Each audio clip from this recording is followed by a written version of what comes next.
여기가 바로 미래과학자굴에 위치하고 있는 기상수문국입니다. 네, 극심한 비 피해가 난 데 이어서 폭염이 기승을 부리는데요. 기후변화에 대한 우려는 북한도 마찬가지입니다. 그래서인지 요즘 북한 방송에서 가장 많이 등장하는 단어가 있는데요. 바로 엘니뇨입니다. 세계는 지금 엘니뇨가 몰아올 파국적인 효과에 대해 커다란 위고심을 안고 있습니다. 파국적인 재앙을 몰아오는 엘니뇨라는 이 프로그램은 지난 5월 25일 첫 방송됐는데요. 요즘에도 거의 매일 나옵니다. 엘니뇨는 남아메리카의 페루 앞바다를 중심으로 한 적도 태평양 동부의 넓은 수역에서 바다 고축물 온도가 정상 상태보다 0.5도씨 이상 높아지어 수개월 동안 유지되는 현상을 말합니다. 상황에 따라서 후반부의 인터뷰를 살짝 바꾸거나 하는 식으로 변화를 주긴 하는데 어떤 날 방송 안 하면 다음 날 2번 하는 식으로 계속 재방송됩니다. 네, 일종의 과학 다큐로 볼 수도 있겠는데요. 엘니뇨의 발달 과정을 그래픽으로 표현한 게 인상적입니다. 엘니뇨의 생성을 적도에 부는 바람, 즉 무역풍의 발달부터 설명하고요. 이 무역풍이 약해지면서 고수온대가 동쪽으로 옮겨가는 과정을 입체적으로 보여주더라고요. 그래픽이나 설명이 좀 이과적이긴 한데 주민들에게 정보를 제공하고 경각심을 높이는 차원에서 꽤 노력했다는 인상을 줍니다. 일단 발생하면 비가 자주 내리던 지역이 건조해지면서 고온이나 폭염 현상이 나타나고 북한은 요즘 이렇게 엘니뇨의 위험성을 경고하는 한편 태풍과 홍수를 대비해야 한다면서 일종의 카드뉴스도 제작해 자주 방송합니다. 네, 북한 방송의 전달 형식이 이전과는 확실히 많이 달라진 듯합니다.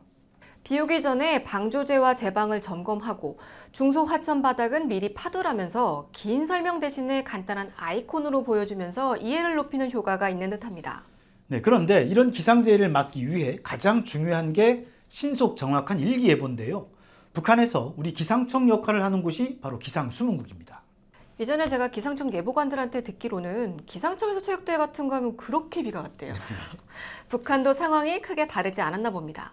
우리 예본이 이거 자기가 결혼식 하다 나니까 자기가 좋은 날을 골라서 그날을 결혼식 날로 잡고 이렇게 결혼식을 했는데 그 과정에 갑자기 말하자면 흐리고 그다음에 비가 쏴가지고 바람이 불고. 그런데 지금은 나름대로 현대화, 과학화해서 예보 역량을 강화했다고 주장합니다. 네, 북한 기상수문국은 1946년 농림국 산하에 설립된 중앙기상대가 전신인데 1961년 기상수문국으로 개편됐고 1975년에는 세계기상기구에 정식 가입했다고 합니다.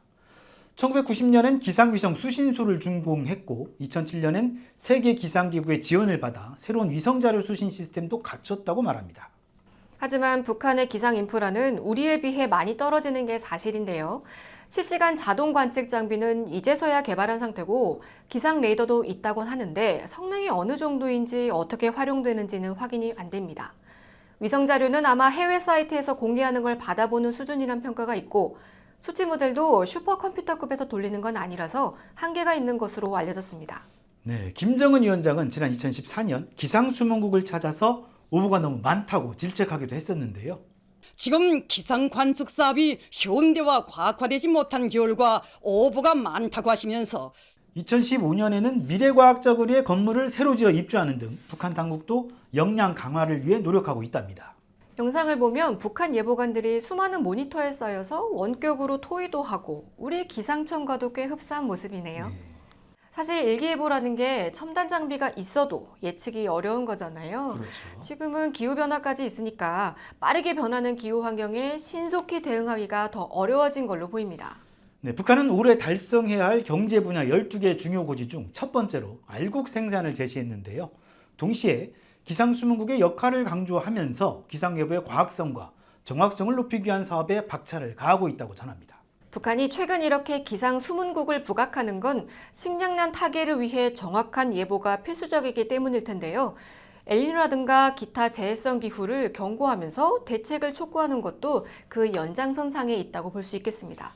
네, 여러 분야 중에서도 특히 기상은 남북 협력의 필요성이 더욱 강조되는데요.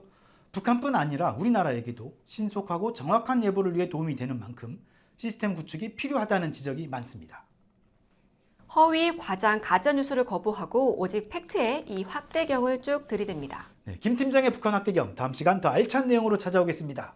안녕. 안녕.